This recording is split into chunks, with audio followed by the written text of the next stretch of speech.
السلام علیکم سامعین، 14 جمادی الثانی کی تاریخ شروع ہو چکی ہے، 5 دسمبر ہے۔ خبر کا عنوان ہے یو پی کی 5 اہم خبریں۔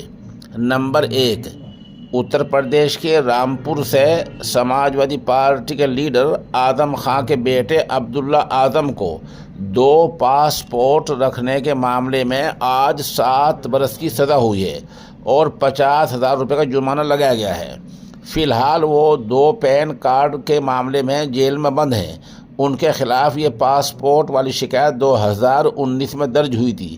یہ سزا MP MLA کورٹ نے سنائی ہے۔ ادھر اتر پردیش کے ہی فیروز آباد کے تھانہ لائن پارک علاقہ ست نگر میں ایک شادی میں اس وقت افراتفری مچ گئی جب کھانا کھا کر 25 باراتی بے ہوش ہو گئے۔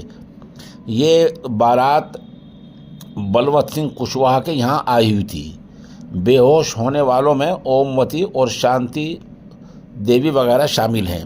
بتایا گیا کہ کھانے میں کوئی زہریلی چیز گر گئی جس سے ایسا ہو گیا۔ پولیس معاملے کی جانچ کر رہی ہے۔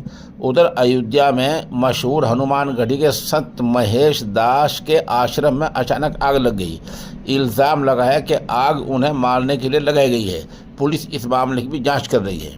اس طرح بریلی کے علی گنج علاقے میں رات میں سڑک حادثہ ہوا ہے۔ کار اور ٹرک کی آمنے سامنے کی ٹکر ہوئی ہے جس میں شیخر وغیرہ کی یعنی 2 افراد کی موت ہو گئی ہے۔ ادھر بتا دیں کہ اوقاف کے جو اندراج کا سلسلہ ہے امید پورٹل پر، اس میں صرف 1 دن باقی رہ گیا، یعنی کل کا دن باقی ہیں۔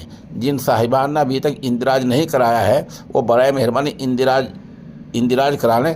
سریزہ ہمارے سامنے مغربی اتر پردیش کے ضلع شاملی کے قصبہ تھانہ مول میں خانقاہ امداد اشرفیہ تھانہ مان کی تصویریں آپ سامنے دیکھ سکتے ہیں، اور اسی طرح قصبہ کینڈ کے اشاعت الاسلام میں یہ تصویر، اس کو بھی آپ دیکھ سکتے ہیں۔ یہاں ماشاءاللہ شب و روز کام چل رہا ہے۔ یہ نامہ نگار جس معجون طاقت کے خزانے کا اعلان کیا کرتا ہے، وہ عمر کے ساتھ ساتھ جو کمزوری آ جاتی ہے اس کے لیے بہت ہی فائدہ مند ہے۔ ہمارے نمبر 96 27 70 90 14 پر رابطہ کیا جا سکتا ہے۔